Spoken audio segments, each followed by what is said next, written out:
So I know it's been a while. I've been going through a transformation. I've been on a diet to lose weight, which takes up a lot of time and energy, and because I was so heavily focused on that, it was difficult to think about anything else. I just had tunnel vision. So I'm going to break down and explain the whole process of dieting and weight loss, which is something a lot of people are desperate for right now and don't know where to start. Last year I talked about being on a diet, and I'm finally at the point I want to be after a long time. Oh my God, has it been hard. I can't say I enjoyed it. It's taken over a year, and it felt like an eternity. I kept on going all through this coronavirus pandemic, even though this is the time when you really want to comfort eat. A lot of people have put on weight during this time, and I don't blame them. But I just had this voice inside of me saying, I can't stop now. I need this. I had come so far, and I just knew that if I undid all that work, I would feel 10 times worse. I think also because I couldn't control anything that was happening out there, but this was one of the few things I could control. And I wanted to have something to feel good about while the world was going to shit. Before I started, I avoided dieting for a long time because I was afraid of how it might affect me psychologically. But after a while, I realised that being unhappy about my weight was affecting me psychologically anyway. I was going to suffer one way or another, so I figured that I might as well just go through the hardship of dieting and actually get what I really wanted at the end of it. That was actually the lesser of two evils, because at least then there was a payoff. The pain of dieting is temporary, whereas being unhappy with your weight can last a lifetime. I have to make one disclaimer here. It's not an answer to everything. It doesn't solve all your internal issues, but it does do a lot for your self-confidence. It was like climbing a mountain, and for most of it I was crawling. I don't really know quite how I managed to stick at it for so long, but I think it was mostly because I am a very determined person, and my want for the end result was greater than anything else. It wasn't actually that hard for me to start on a diet in the end, because I got to the point where I was just that fed up with it, so I was willing to do what I had to do. And I know what the body image movement would say. Learn to accept and love your body. But I couldn't do it. So I cut my calorie intake down to 1,500 a day at the start. Then later I went down to 1,200. You shouldn't go below 1,200, but your weight loss calorie requirement depends on many things. Your gender, your age, your height, your activity, and your current weight. But as a rough guide, they generally say start at 2,000 if you're a man and 1,500 if you're a woman. Dieting is a big strain on you mentally and physically.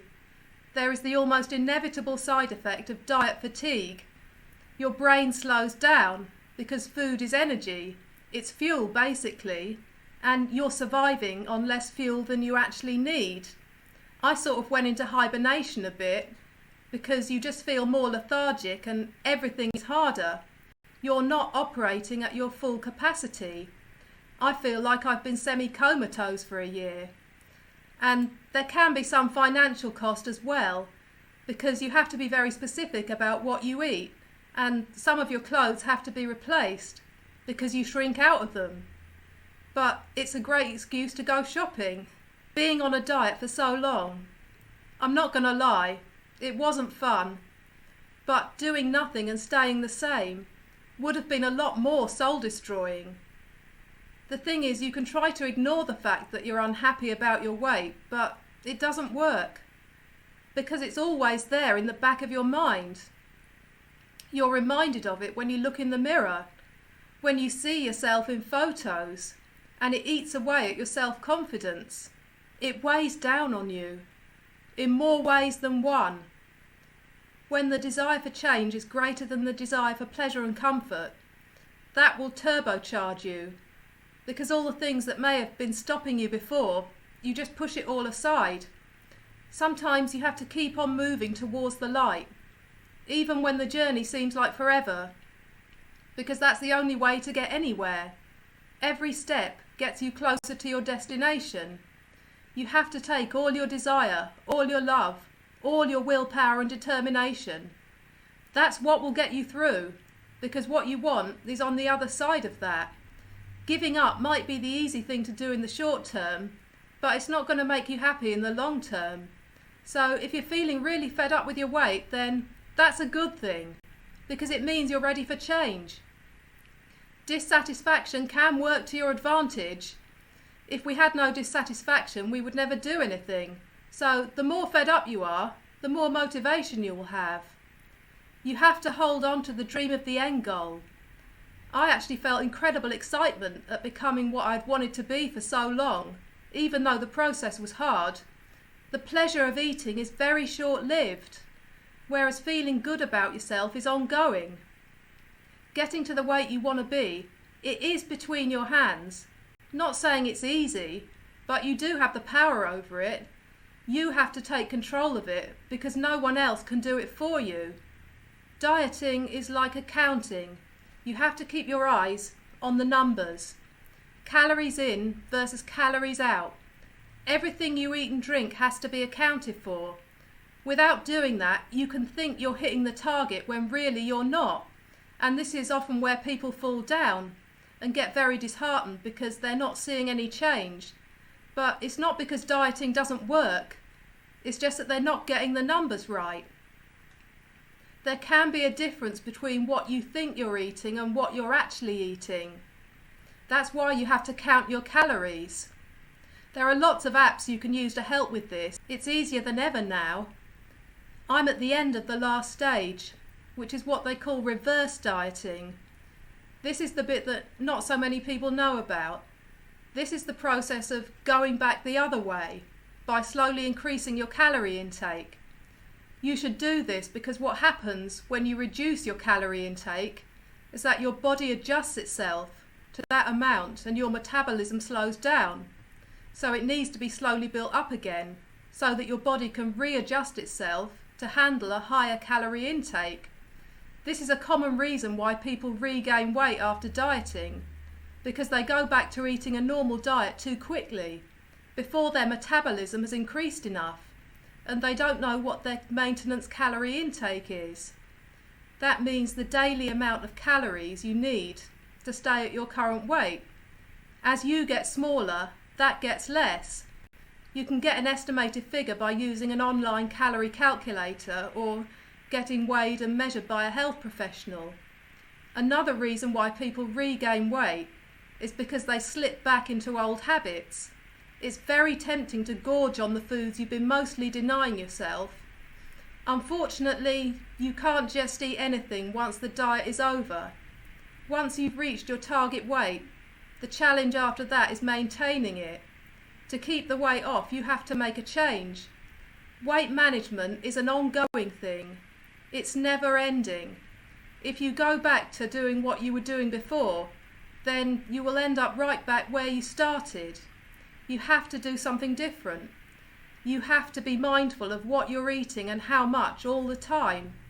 Food is a lot more readily available now, and a lot of the time you don't know how many calories you're consuming if you're eating more than you need. And especially for those of us who gain weight easily, we have to be very vigilant. It sucks, but that's just the way it is. The other part where people get confused is that sometimes they think that healthy means low in calories. It doesn't. Healthy just means that it has some nutritional benefits and it doesn't block up your arteries. Things can be very healthy and still be high in calories. Olive oil is very healthy, but it contains a lot of calories, so you have to be aware of that difference. And you have to moderate the things that are high in calories. But you do need to eat healthy foods because they give you sustained energy.